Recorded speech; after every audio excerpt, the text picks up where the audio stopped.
Hi friends, నేను మీ ఉషాని. ఈరోజు మన రెసిపీ వచ్చేసి చికెన్ బిర్యానీ. ఎంతో టేస్టీగా ఈజీగా ఇంట్లోనే చికెన్ బిర్యానీ ఎలా చేసుకోవాలో చూద్దామా. అంతకంటే ముందుగా మన ఛానల్ ఎవరైనా కొత్తగా వచ్చినట్టయితే లైక్ చేయండి, షేర్ చేయండి, కామెంట్ చేయండి, బెల్ కొట్టండి, సబ్స్క్రైబ్ చేసుకోవడం మాత్రం మర్చిపోమాకండి ఫ్రెండ్. చివరి వరకు వీడియో స్కిప్ చేయకుండా చూడండి. ఇంకెందుకు కావాల్సిన చికెన్ బిర్యానీ ఎలా చేయాలో చూద్దాం రండి. చికెన్ పలావ్ ఎలా చేసుకోవాలో చూద్దాం. ముందుగా స్టవ్ వెలిగించుకొని ఒక గిన్నె పెట్టుకోవాలి. దీంట్లోనే ఒక 4 టేబుల్ స్పూన్ ఆయిల్ వేసుకోవాలి. 4 టేబుల్ స్పూన్లు పలావ్ కదా, అందులో చికెన్ కలిపి వండుతున్నాం కాబట్టి ఆయిల్ ఇంత పడుతుంది. నేను 4 టేబుల్ స్పూన్లు వేసుకున్నా. ఆయిల్ వేడవ్వాలి. ఆయిల్ వేడైంది. ఇందులోనే మనం చెక్క, లవంగాలు, అలాగే 4 యాలకులు వేసుకొని లైట్గా ఫ్రై చేసుకోవాలి. అలాగే అవి ఫ్రై అయినాయి. ఇందులోనే మనం సన్నగా పొడుగ్గా కట్ చేసి పెట్టుకున్న ఉల్లిపాయలు 4 గోల్డెన్ కలర్ వచ్చేలా ఫ్రై చేసుకోవాలి.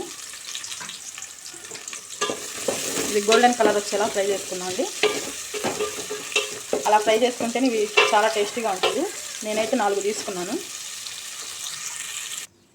నాకు ఆ గిన్నె సరిపోయేలాగలేదు, అందుకని నేను వేరే గిన్నెలోకి మార్చుకుంటున్నాను. మొత్తం ఇంట్లో చేసుకొని ఫ్రై చేసుకున్నాండి. చికెన్ రైస్ వేసి కలిపేసరికి క్వాంటిటీ సరిపోదు, అందుకని నేను ఈ గిన్నెలోకి వేసుకున్నాను. ఇవి బాగా గోల్డెన్ కలర్ వచ్చేలా ఫ్రై చేసుకోవాలి. ఉల్లిపాయలు కొంచెం ఇలా ఉన్నప్పుడే మనం కట్ చేసి పెట్టుకున్న 4 పచ్చిమిర్చి వేసుకోవాలి. ఇలా పొడిగా కట్ చేసుకొని పెట్టుకోవాలి. ఇవి అవి 2 కలిపి ఫ్రై చేసుకోవాలి. ఉల్లిపాయలు పచ్చిమిర్చి ఫ్రై అయింది. అలాగే ఇందులోనే 2 రెమ్మల కరివేపాకు, కొంచెం పుదీనా, అలాగే కొంచెం కొత్తిమీర కూడా వేసుకున్నామండి. ఇది మొత్తం కొంచెం లైట్గా ఫ్రై అవ్వాలి. ఈ కొత్తిమీర, పుదీనా ఆయిల్లో ఫ్రై అవ్వటం వల్ల ఈ పలావ్కి చాలా టేస్ట్ వస్తుంది. అందుకని కొంచెం పోపులో వేసుకున్నాం. ఇది ఫ్రై అయిపోయింది కదా, ఇందులోనే మనం అల్లం చిన్నపాయ పేస్ట్ వేసుకున్నాం. 2 టేబుల్ స్పూన్ల అల్లం చిన్నపాయ పేస్ట్ ఫ్రెష్గా అప్పటికప్పుడు నూరి వేసుకోండి. 2 టేబుల్ స్పూన్లు వేసుకుంటున్నాను నేను.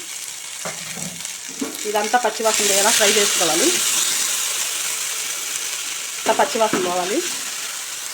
ఇవి లైట్గా ఫ్రై అయినాయి. అల్లం చిన్నపాయ పేస్ట్ ఫ్రై అయింది. అలాగే మనం క్లీన్ చేసి పెట్టుకొని చికెన్ వేసుకున్నామండి. మనం చేసే చికెన్ పలావ్ కదా, అందుకని చికెన్ ముందుగా బాగా ఉడికించుకుందాం. చికెన్ మొత్తం ఇలా వేసుకున్నాం కదా, దీంట్లోనే మనం 1 స్పూన్ పసుపు, అలాగే కొంచెం సాల్ట్, చికెన్ కొంచెం త్వరగా ఉడకటం కోసం ఒక 2 టేబుల్ స్పూన్లు ఉప్పు వేసుకున్నాను. ఈ మొత్తం బాగా కలిసేలా కలుపుకోవాలి. ఇలా వేయటం వల్ల చికెన్లో ఉన్న వాటర్ అంతా త్వరగా బయటకు వచ్చేసి త్వరగా ఉడకటానికి ఈజీగా ఉంటుంది. దీన్ని మొత్తం ఇలా కలిపెట్టుకొని దీన్ని కాసేపు ఉడకనిద్దాం. త్వరగా ఉడికిద్ది. మూత పెట్టుకున్నామండి. ఇలా మూత పెట్టుకొని త్వరగా ఉడికించుకున్నాం. మూత పెట్టడం వల్ల చికెన్ త్వరగా ఉడుకుతుంది కదా, అందుకని మూత పెట్టాను. ఒకసారి కూర చూద్దాం ఎంతవరకు వచ్చిందో. చూసారుగా చికెన్లో వాటర్ ఎలా వచ్చిందో. ఈ వాటర్ అంతా ఇంకిపోయేలా ఉడికించుకోవాలి. వాటర్ అంతా ఉడికిపోవాలి. నేనేం వాటర్ వేయలేదు, ఈ చికెన్ నుంచే వచ్చింది వాటర్ ఇదంతా. ఈ వాటర్లో ఈ చికెన్ బాగా ఉడకాలి. మూత పెట్టుకున్నాండి. ఒకసారి కర్రీ చూద్దాం ఎంతవరకు వచ్చిందో. ఇంకొంచెం ఉంది వాటరు, కొంచెమే ఉంది, పర్లేదు. ఇలా ఉన్నప్పుడే మనం దీంట్లో అన్ని మసాలాలు వేసుకున్నాం అండి. దీంట్లోనే 1 టేబుల్ స్పూన్ ధనియాల పొడి, కొంచెం గరం మసాలా, అలాగే కొంచెం ఎండు కొబ్బరి పొడి. ఆప్షనల్, మీ ఇష్టం. టేస్ట్ బాగుంటుంది, అందుకే నేను వేసుకుంటున్నాను. మీకు ఇష్టమైతే వేసుకోండి. అలాగే దీంట్లోనే 2 టేబుల్ స్పూన్ కారం కూడా వేసుకున్నాం అండి. ఈ వాటర్ ఇలా ఉన్నప్పుడు ఇది వేసుకుంటే టేస్ట్ బాగా వస్తుంది. ఈ వాటర్ ఇలా ఉన్నప్పుడు ఇవన్నీ వేసుకొని మనం బాగా కలుపుకుంటే మసాలాలన్నీ బాగా చికెన్ పడుతుంది. అందుకని నేను ఇలా ఉన్నప్పుడు వేసాను. ఇది కొద్దిసేపు ఇట్లా ఈ దాంట్లో అంతా చికెన్కి అంతా ఈ మసాలా పట్టినాక మనం దీంట్లో రైస్ వేసుకుందాం అండి.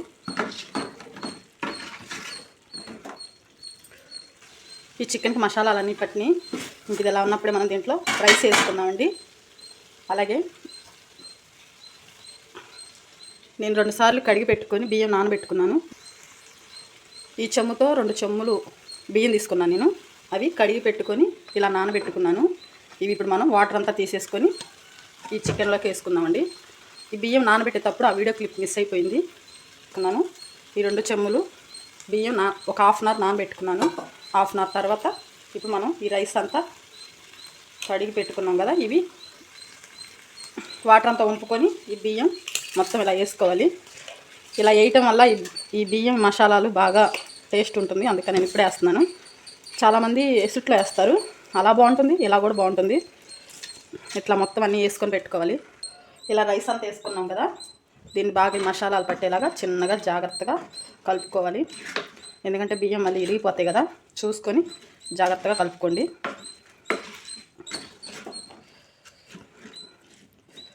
ఇదంతా ఇలా బాగా కలుపుకున్నాక ఇది మొత్తం ఇలా కలిపి పెట్టుకున్నాం కదా, ఇంకా దీంట్లో మనం ఎసురు పోసుకున్నామండి. నీళ్లు మనం ఏ చెమ్ముతో అయితే తీసుకున్నామో అదే చెమ్ములతో నేను 2 చెమ్ములు రైస్ తీసుకున్నా కదా, నానబెట్టుకున్నా కాబట్టి 1.5 సప్పున నేను 3 చెమ్ములు వాటర్ తీసుకుంటున్నాను. ఇలా 3 చెమ్ములు వాటర్ పోసుకున్నామండి.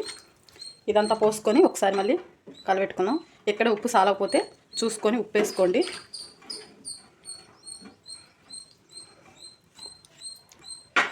నాకు ఉప్పు సాలేదు, నేను ఉప్పు వేస్తున్నా. నేను ఉప్పు చూసుకొని వేసుకున్నా, మీరు కూడా సరిపడా వేసుకోండి. నాకు చాలేదు, ఇందాక కొంచెమే కదా వేసాను, అందుకని ఇప్పుడు కొంచెం ఎక్కువ వేసాను. ఈ మొత్తం బాగా ఉడకాలి.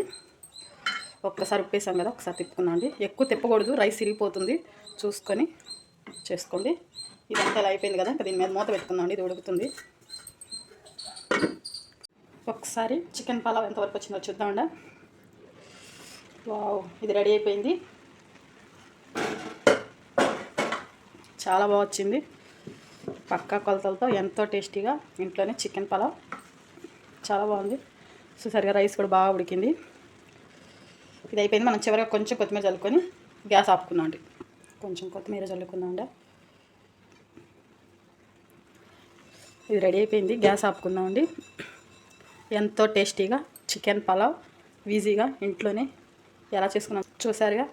ఈ రెసిపీ, ఈ చికెన్ పలావ్ మీకు నచ్చినట్టయితే లైక్ చేయండి, షేర్ చేయండి, సబ్స్క్రైబ్ చేసుకోవడం మాత్రం మర్చిపోమాకండి ఫ్రెండ్స్. అలాగే మరొక రెసిపీతో మళ్ళీ కలుద్దాం. Bye friends.